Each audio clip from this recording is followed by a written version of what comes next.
Speak it out, but daily desk. Mahonero wako panyayai. Why don't you speak it out? Speak it out, speak it out. Daughter, yeah, speak it out. Why don't you speak it out? Why don't you speak it out? Speak it out, yeah. Now all is green. Hello guys, welcome back to Speak It Out on Daily Desk. Guys, today we are back with another exciting episode. We are back with a bang. I'm not roaring alone, I always roar with someone. But today I decided to go somewhere, but I'm still in Africa. Today we are in Congo, guys. Like all my Congolese fans, just put some like buttons in the comment section. Irvin, welcome to Speak It Out. Thank you so much for having me. I'm so happy today. It's my first time hosting a Congolese person. Oh, nice. So, that's always the first which time. Which means you're the special one. Always. I like feeling special, actually. You like feeling special? Yeah. Oh, perfect. Guys, please kindly share this live on Facebook and please follow our YouTube page as well. So, Ivan, I'm so happy to have you in the studio. Thank you. Thank you for having me. You said you like to feel special every time. Yeah, it's always a good feeling to feel and to be special. Yeah, it is. I think everyone is special. Yeah. In their own ways. Actually, yes. So thank you for coming to Speak It Out. Today we'll be talking about your journey. Amazing. The beginning of it, how it's going, where are we going? Amazing. So who is Irvin? Irvin Kabesele is a young man full of ambitions and dreams, and owner of IK Events Management based in Cape Town, originally from Congo, Kinshasa, software engineer by qualification. Really? Yeah, and event planner and host and talent manager. How did you combine all those things? Well, so the reason why I went to school was, as Africans, our parents will expect you to be, the top-notch child, and so they end up sending me to go study in China. And after that, because growing up, I was part of a choir, Winners Voices, so music was always in me, was always talking to me, and after that, as I finished my school, I had to now come this side. Initially, I'm supposed to work for MTN. And when I came this side, there was this other license that I needed. But then doing that, I'm supposed to join UCT. So that's why I ended up coming to Cape Town, But quickly, everything just turned out. When God is tracing His own way to you, and so everything just turned up that I found myself, fast forward, owning an events company and working with different artists all over the globe. So I just want to ask, with your family sending you to school, to China, want you to be an engineer, and you choosing music and event planning, how did they take it? Well, with the education that they gave me, they trusted every move that I wanted to make. The most important thing, I think, in life for everyone is to first being educated. That's what they wanted me to do, and I did that. But I feel like the country that I was didn't really allow me to go that far with my opportunity and the dreams and also the right papers, and it was just a lot of things. So for me, joining music, creating this, what I call my it's my life today, this event company that I have. So for me, it was a really nice way to create my own destiny and path, and not depending on some institution or some minister of home affairs telling me where and what to do. So I had to create my own business and start hiring people. Wow, that was a nice one. But you being in Congo, did you ever think of starting this in Congo? How it was going to be, or what? Honestly, no. The biggest things in life will always come as a surprise. Just like that husband you married, the kids you have. So with this, I never planned none of this, honestly. I'm supposed to be here in SA for about 2 years and then go back to Congo, work for Vodacom Congo, because that was what I was planning. But growing up as a child, I had a beautiful voice and I wanted to be a musician, but then my dad wanted me to study. So it's, So it was it was a gift fighting with daddy's choices. Yes. So I wanted to be a musician, and because back home, I actually work with a lot of big musicians that are popping today. And I participated in a lot of projects also. With them? Yeah, with them as a BV, as a backup. Also, I did some writing and I correct some lyrics also. I was young, but I was already very much involved. I think that's the reason why they decided to send me away, so that they could try to create that gap for me. For you. Yeah. But coming here, I ended up meeting some amazing people that believed in my dream, and we worked together. By coming here, you're supposed to be working with MTN, right? Yeah. And now choosing the other way. Was it not difficult because you're coming from Congo to South Africa? It's a different country, yes, with different rules, with different things, and you're trying to blend in. How was it? A lot of things has happened. I don't want to sit here and lie to you to say that it was easy. In that process, I tried to commit suicide. Really? Yeah, I tried to commit suicide because SA ended up being not the place that I expected it to be. It was a lot of challenges. I actually slept outside there's a gardens in Cape Town. Cape Town Garden. Yeah, I slept there for 3 days. It was, I think, around June, July. Shame. Yeah, so it wasn't that easy at all. My integration in SA wasn't always the way it looks now. It was difficult. That's why I said to myself, look, it's not worth it. So there was a time, I tried many times to go home, but I couldn't. Because my visa is expired, I couldn't renew it. Everything was just a nightmare. So yes, it was very, very difficult. But like they say, God will always make a way, even when there seems to be no ways. So I trusted God that things will get better. And I was young and I didn't see any point of me losing. I always believed that I will end up winning. Wow. I mean, that process, yeah. That, I think on that time, that was thoughtful of you, keeping yourself strong without anyone motivating you. There was God motivating me. There's this Bible verses that I always read, and I have it tattooed in my chest. Romans 8 verse 37 in the Bible, where it says, in all these things that you're going through, you are more than conqueror.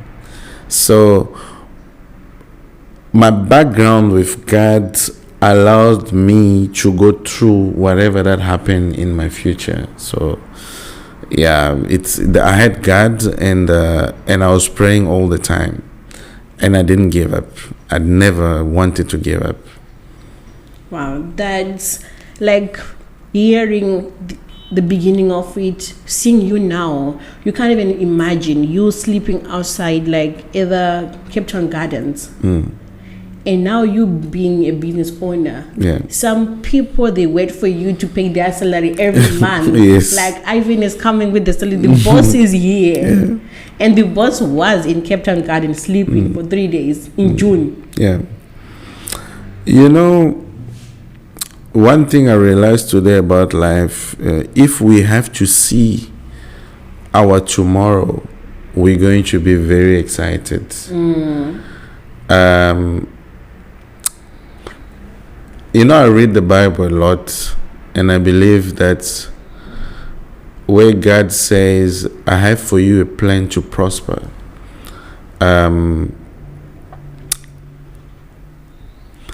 there's really no explanation of really what God did.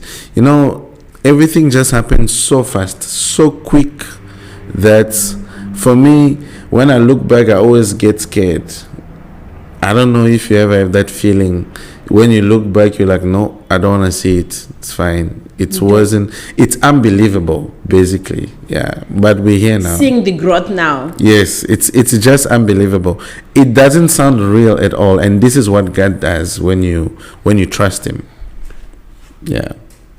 Wow. Guys, please kindly follow this live and share it to all your friends. We have got Irvin, a Congolese guy in the building. To all my Congolese fans, please kindly come and support your brother here. So, Irvin, I just want to ask you this. When you studied music, already you say it was your dream, it was something that you would like feel like, I have got the voice. How was your first song? Okay, so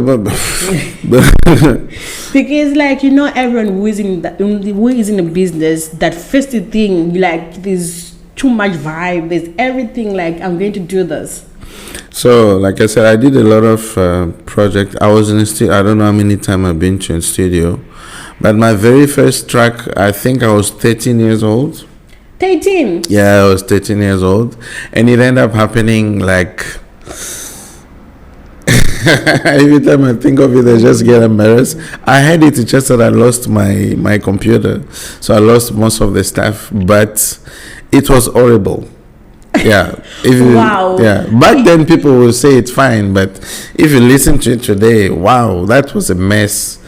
But yeah. You know, like, the exciting part is you saying it was horrible. You know, everyone, when you ask a musician, like, how was it? They said, like, it was fire. I did it. Like, I rocked it.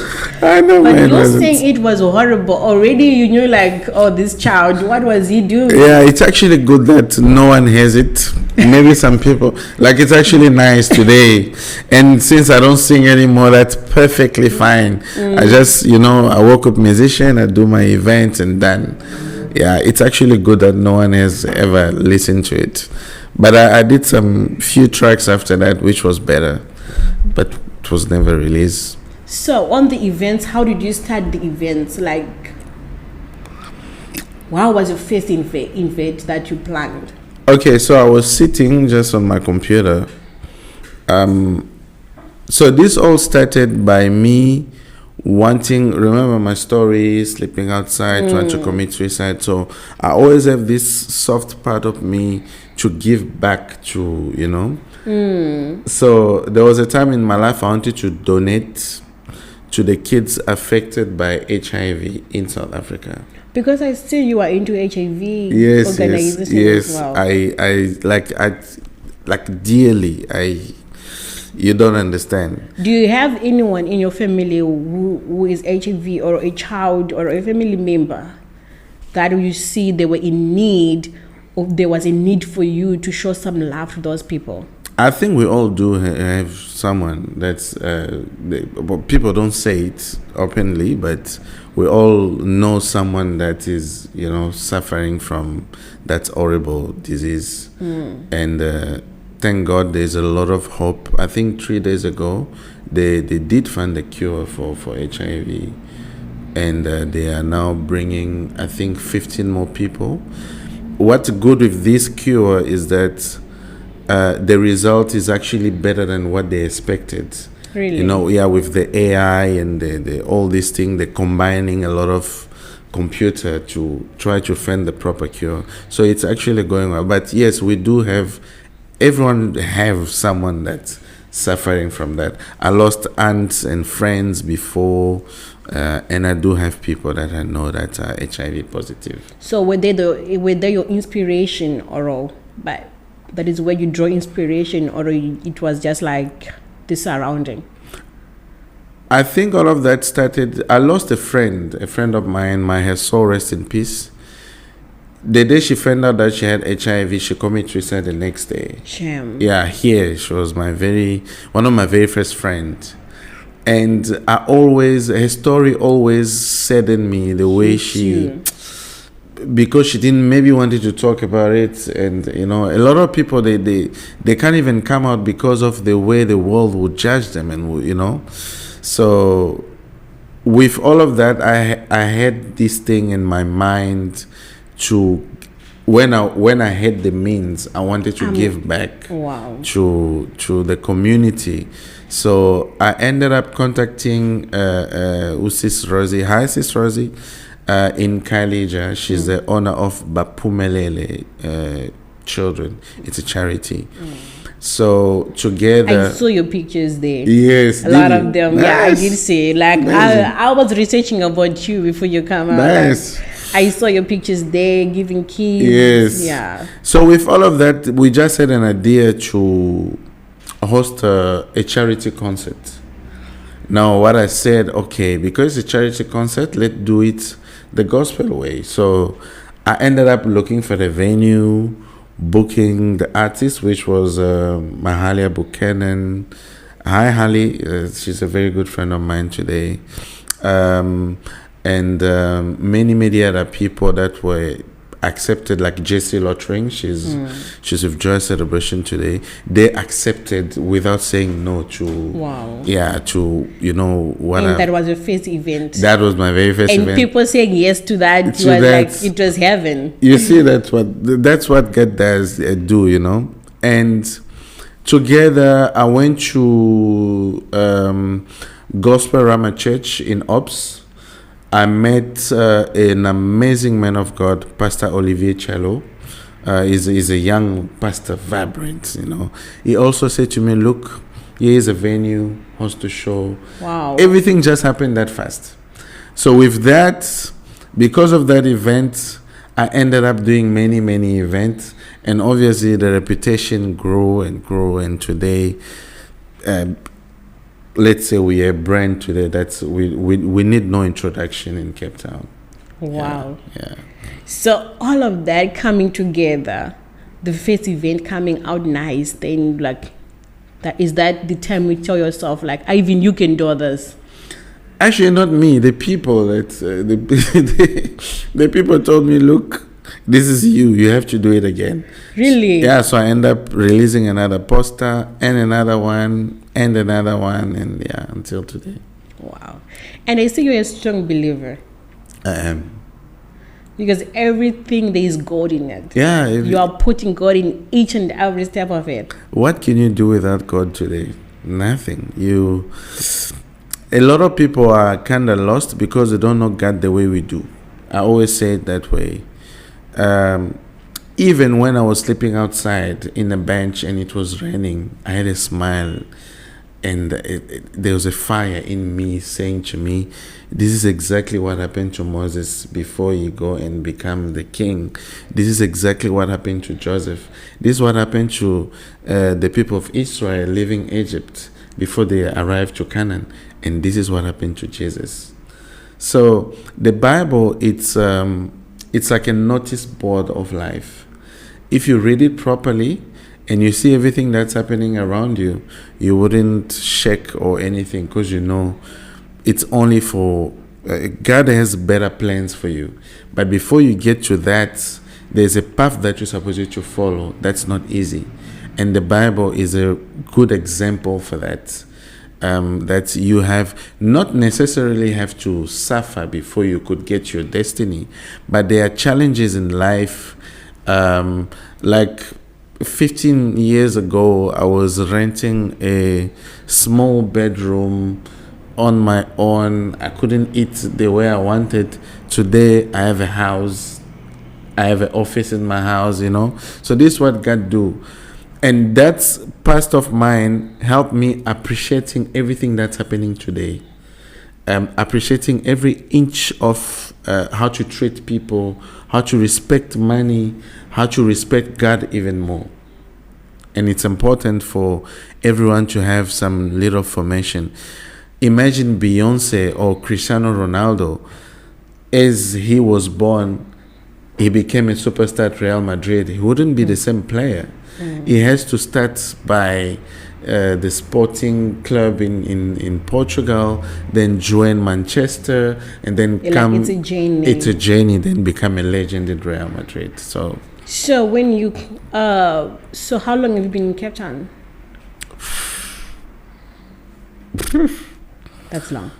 15 years. 15 years. Yeah, if not more, don't know. And are you married? Yeah, I'm very married. Very much. I love that. Very married. Very married. Guys, he's showing up his ring. Yeah. To those who are thinking that he's single, sorry, guys, he's taken. Sorry, taken. I left the room long time ago. And you have kids? Yeah, I have one beautiful daughter. She is an amazing woman to be, and very strong like her parents. Yeah. Oh, that's amazing. So, running a business in Cape Town and running a business in Congo, which country can you prefer? Like South Africa or Congo? I think it's a tricky question. As I'm sitting here, I think I owe everything to Cape Town. Wow. Yeah. Cape Town raised me to become the person that I am today. Congo, it's my country. They will eventually always support me. That's obvious. They will believe in me more than anyone could. That's my home. That's where I was born. But Cape Town has given me this identity that I'm using today, and I'll forever appreciate being here, running business here, and operating in Congo. We had another event in Cameroon recently that was also successful, but Cape Town, it's a very special place for me. Wow. Yeah, that was a nice answer, because someone coming from a foreign coming to a foreign country, you'd be like, I want to invest home more. I want to invest home more. Most of the people would say, oh, I would love to invest home. Yeah. But you appreciating Cape Town, like you were raised by Cape Town. Yeah. So you appreciate everything that we have to Cape Town. I think also the mistake that we, as foreign, that we make most of the time, and there's a difference between us and white people. Sorry for saying white if it's not wrong, because there's a black and a white in the equation, is that when they used to say this quote when we were kids back home, when you arrive in another village, you see them dancing on the left side, try to follow them. There's a reason why everyone is dancing on the left side. Especially as Africans, when we arrive in SA, we automatically think that we are more intelligent than the people that we find here. We're not giving ourselves the opportunity to learn from their way and what they're doing better.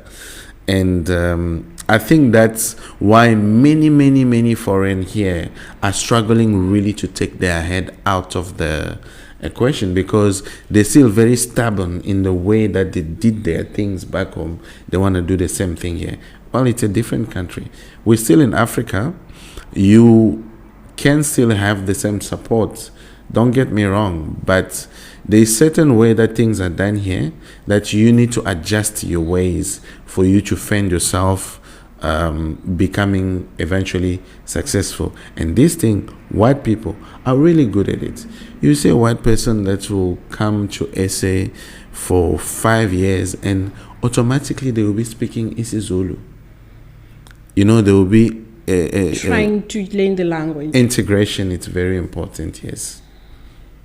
Now, as we're blocking ourselves from that. So are you saying like foreigners in South Africa, especially in South Africa, we are going to talk about South Africa, they are so stubborn, or we don't want to blend to the South African way? No, it's mostly us thinking we are more intelligent, more educated, it's all, I mean, you know, the type of conversation we have as foreign. It's like we kind of look, this is a country of Desmond Tutu, Nelson Mandela, Oliver Tambo. These are great legends from, they contributed so The much history, into, yeah. So there's eventually, when you come to SA, you see the infrastructure, you see the people, the way they do things.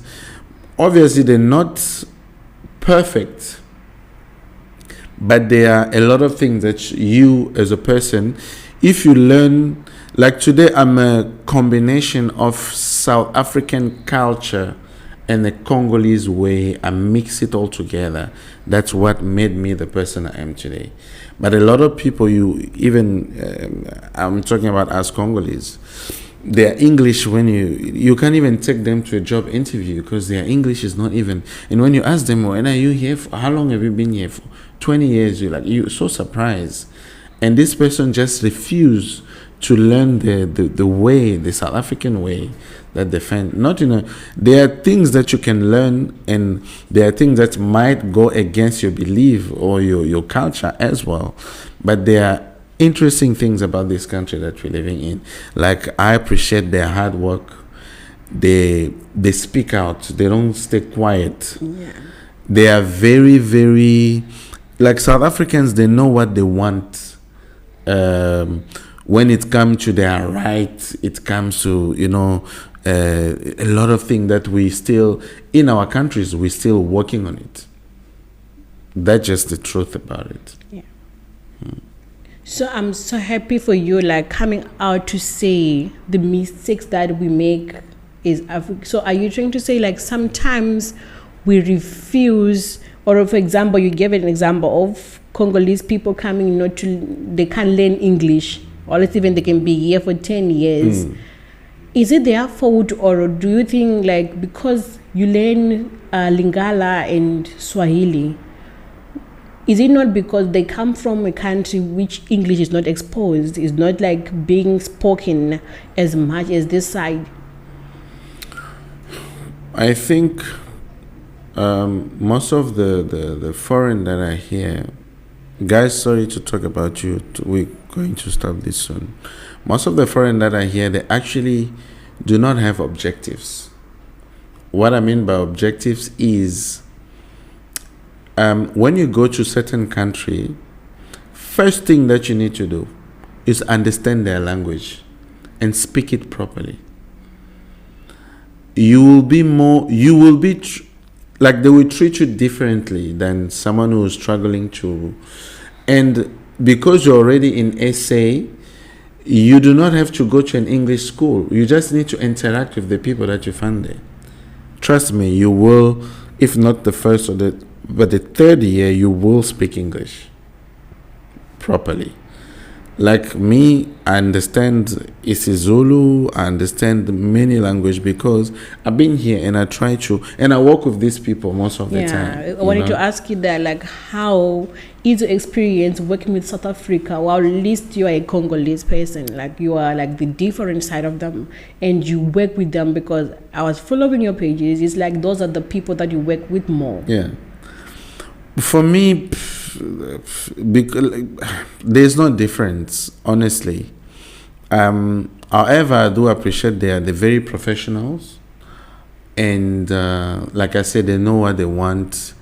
The job is much, it's the industry that we work in SA, entertainment industry. It's locked down by South Africans. I'm talking about Joburg, Durban, these are the hit spots. Yeah. So with me, it's easier because in me, there is a South African side. Remember, I was raised here. So it's easy for me to work with them and anyone else for, as long as you do your job properly, you do your task that I will give you, because for each and every event, there's a task that is given. There's task that is given to different people. So we're trying to work with capable hands. Doesn't matter you're from Zimbabwe, from Congo, from SA, from Malawi. As long as you can do your job properly, I'll work with you. So I would love to know, like, what are the challenges of being a foreigner and running a company in that country that you are in, like in South Africa? What are the challenges that you face and you see they need to be addressed or they need to be talked about, like we need to speak about them? I think there's a beauty if you're running your own business, and there's a difference also. You're running your own business and you sending CVs. And challenges wise, first of all, my first event was finances by the ANC, by the government. They didn't ask me where I am from, which paper I'm using. No, they trusted my vision. That's the beauty with you running your own company. It takes a lot of courage. You need to understand that no matter where I am, I'm still an African, a person, and this is Africa as a continent. When you go and look for a job, that's where all these criteria, they will give you a little piece of paper. They say you name your race, your country, and then they'll ask you, show us your permits and stuff like that. What type of permit do you have? And they start questioning all of that. Well, when you're running your business and you need an investment, they will wanna read your project. All depends on your presentation. If your presentation, what you are showing them, is successful, they will finance your project. They won't ask you, where are you coming from? What type of permit do you have? They will ask you if your company is registered, or you have to make sure of that.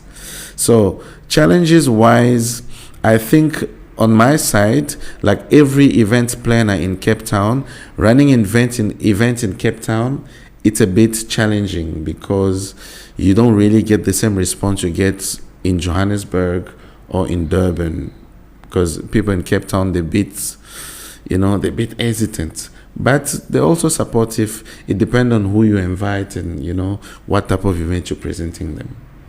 Okay. So you say, like, if you have got a proper presentation of your things, it's easy to work with them.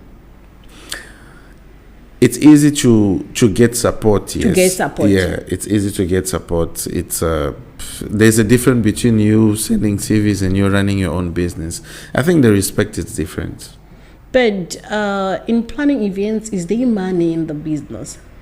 There is a lot of it. A lot of it. I don't want to sit here and start, lying to you. Nah, there's a lot of money. Like I said, it's depend on your planning, your presentation, and who you book for your events. Because why I'm asking that, you can see other event planners and you see their lifestyle. Some of them, you end up knowing that they've got debit some way, they're owing people this and this, they used to take things on credit, and you're seeing them running a business while they end up being in debt. So it's a question which we need to know, like, is there money? There is, like I'm going to say again, there is money, but you as an event planner, you need to anticipate time, season, and the type of event that you're doing. Like, there's a type of event that you run in winter that you cannot run in summer. Okay. There's a type of events that you run in December. Actually, I don't like doing events in December. I do private weddings and private, like people pay me to host their stuff, yes. Other events planner, they get too excited.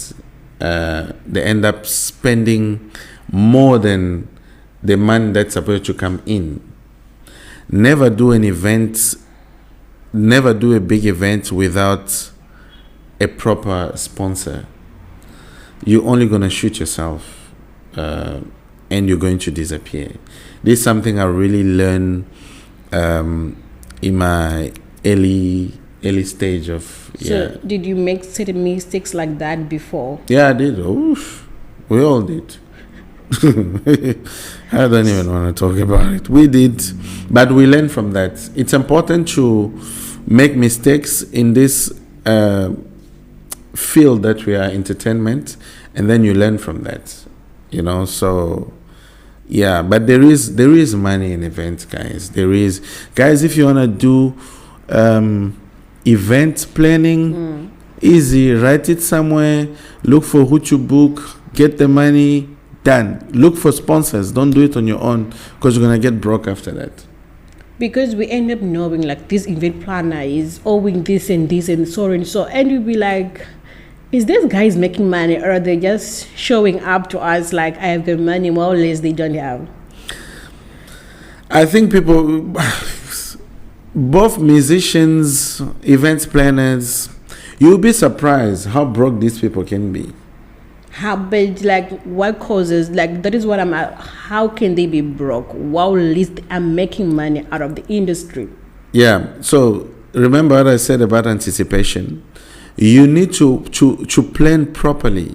Like when I'm doing my events, let's say I'm inviting Nash. I know Nash has a good reputation, and Nash can guarantee me that he's going to do a proper promotion of the show. So after releasing this is another secret, guys, listen carefully. So after booking Nash, I'm now going to go to Mercedes-Benz. I said to Mercedes-Benz, look, I'm booking Nash. Nash is going to do this show, but we want you guys to be part of this. And Mercedes-Benz will ask me, okay, what do you want us to contribute with?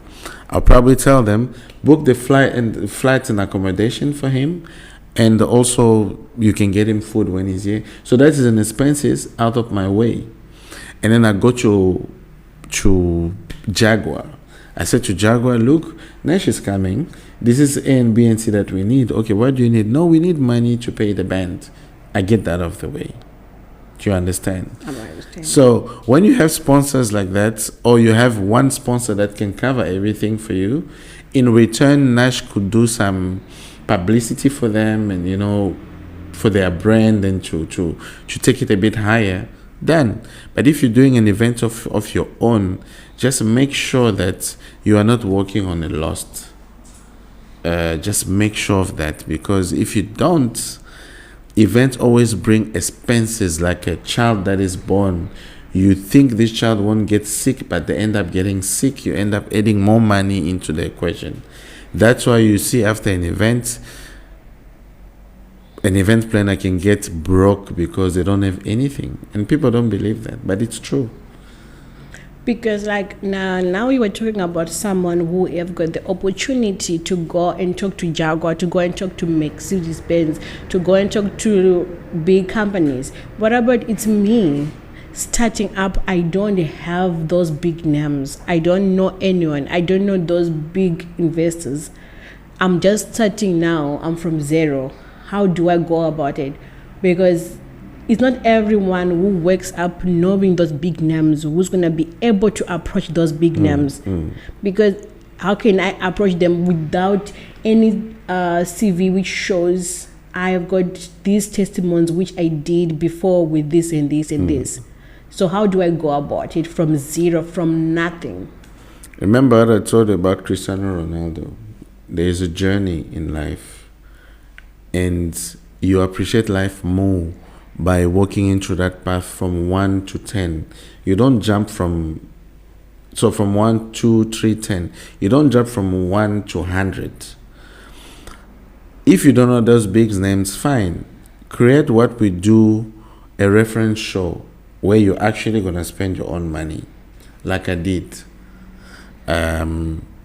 You take some 20K, you host some events there, you book someone that will accept at least 10,000. That's their name, it's not bad out there. Now you use that image for your next event to go and approach these big brands. But you don't go to approach this big brand without booking a big name first for yourself, because that name is going to do the job for you. Not you, because they don't know you, they never meet you. But if you say, look, I'm working with Michael Jackson, this is the agreement I have with Michael Jackson, he's really coming to the show. How can you join so that we can work together? Okay, I get you. But I would like to ask you that as well, like you, when the big brand is here, right, who pays them first? Do you pay before they come, or you pay when the show is done? No, usually you pay 50% right now, so you get the right to use their image, all these things that we do, and usually it's 10 days before the show. Now the beautiful thing is, after you pay that 50%, you go back to the sponsors. You speak to them, you tell them the story. They could actually end up paying all of that for you. Because The we always and the hear other about the 50%. reputation of like the sponsor didn't pay the accommodation, the sponsor didn't manage to pay the return ticket and stuff, and like, what happens? You must always work with agreements and contracts. I don't think I'll work in a sponsor's office. I'll work out from a sponsor's office without closing a deal. It's depend on who you're dealing with and the type of respect that you establish for yourself. Like me, when I sit with you, we get the agreement, we both sign. Right there, you are booking that flight and that accommodation, all of that, yeah. Because certain musicians also, they come in, they would say like, we didn't have accommodation, we didn't have that. It's like, maybe they were doing things on their own, I'm sure. But sponsors are not that bad. Let's stop destroying the reputation of sponsors. When a sponsor say, I'm going to do this, and you sign the agreement, they will do it. Maybe you took your cousin that said, I was going to buy the ticket, and comes the day of the show, he doesn't have that money. That's also understandable. You can call them a sponsor. But a proper sponsor doesn't just pull out when you have an agreement, no. And listening to you, you're talking about all the things that you're talking about, they end up being a reputation involved. You were saying you must invite someone with a proper reputation, with a proper name and stuff. Does reputation matter? A lot. You will understand it as you're hosting shows. Not everyone is bookable for all the events. There are certain events I cannot invite you because people won't come. And it's like we say in French, it's vice versa. It's a puzzle that you as an event planner, you need to know how to put it together. You know, I'm inviting Irvin for this show, but is this show gospel or is it secular? Okay, Irvin is a gospel artist. I can't put him on a secular show. Or Irvin is a hip hop artist. I cannot book you on a soul music, because the crowd, the people in Cape Town won't attend that. So you need to know what person to book for what event. It's very, very important, because you will end up booking someone big and then you don't make anything out of it. So if you're saying a reputation, we're talking about character as well? No. Or is just like the names? The name, they're not character. We don't know these people. We there for business, not for their characters or whatever they do in their private life. It's their own business. Okay. And I would like to know, you are an event planner, right? And you're also into music somewhere. So I'm like, Yes. there's a part of you in music. Why is it most men in music industry, they've got these big records of womanizing? I think there is a... Because like you can hear tomorrow, it's Irvin was caught in this sex tape and stuff, and we can see tomorrow there's this guy. I really love to know what happens, what causes that. Now, you as a woman, I think you have a better understanding of this. I don't have, that's why I ask. Because people are after fame, money, and beauty. That goes for both genders, both women and men. So when you are famous and people assume you have money and you're looking handsome, eventually people will be following you. Unfortunately, some of those people that will be following you, some will want to sleep with you because they want you to marry them after that, or some will want to hang with you just because they want to make themselves better. So I think we can blame both parties 50-50, because this one are following and this one allowing them to come into their lives. It's that simple. Wow. Yeah. A fish will always go where the water is running. Okay, there That was a better way of answering it. Or which you didn't answer it so deep, but it's okay. Well, that's a better way to answer it for me, I think, because I've also, as in the entertainment industry, you will find out that women also do follow us. They do DM us. They do send us all these nudes. The same thing men send nudes. Yeah, they do all the time. You must just be careful not to entertain that. Because the next thing, it's going to turn up that Irvin did this, Irvin did that, yeah. So you must respect yourself enough not to entertain that. And both for women, I'm sure if you go to Rihanna's DM, you won't count how many men that are trying to flirt with her. And that's just because she's famous and she's beautiful. So what can you say to other to the musicians or to anyone who's in event planner who's facing the same situation of people following them, DMing them because of their fame? What can you say to them? Because obviously there's someone who's watching who's in the same industry. What advice can you give? They mustn't entertain that. They shouldn't. That's very dangerous, especially in the world that we're living today. It's very dangerous, so they shouldn't entertain that. They should respect themselves enough not to entertain that. Done and dusted. Irvin, it's been like an amazing episode with you, an amazing session with you. I learned a lot. It was like I was learning as well. I was understanding things, some of the things like, I say, okay, these things I'm have to do them this way or around them this way.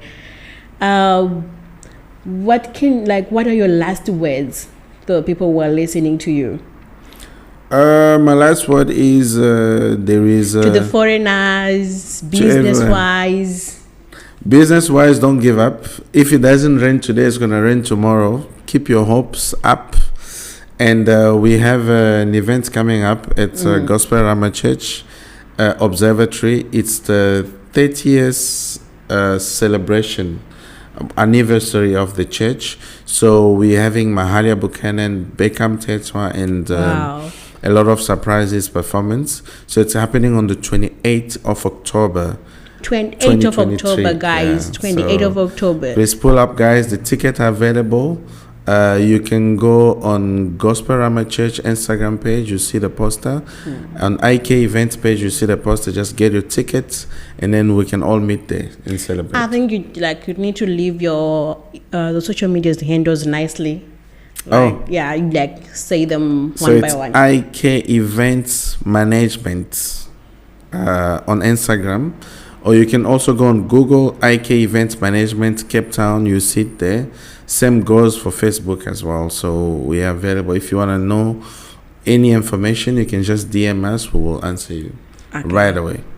Guys, it's been an amazing session with Irvin, the event planner. He is one of the best event planners in Cape Town. Please, not only in Cape Town, he's international. He was in Cameroon and now he's back into South Africa. So please kindly follow him on Instagram, Facebook. And do you have your phone number as well? You're going to leave it or what? No, I'm avoiding those nude pictures, remember. Okay. He's avoiding those nude pictures, guys. Please don't send them. He's happily married. Yeah, but they can always DM my page. Yeah, I will gladly The manager is going to answer you there. Yeah. Thank you so much for watching this exciting episode with Irvin. Guys, you can just check this out. We learned a lot. You have to understand business on his side. He's going to come back again and explain more about business. Thank you for watching this. Please subscribe on YouTube. We're seeing you live. Your comments, guys. It's heartwarming. Thank you so much. Special thanks to my producers, Nash Empire and Kuda. You always make this job easy for me. See you next time on another exciting episode on Speak It Out. Guys, remember, it's not over until you speak it out.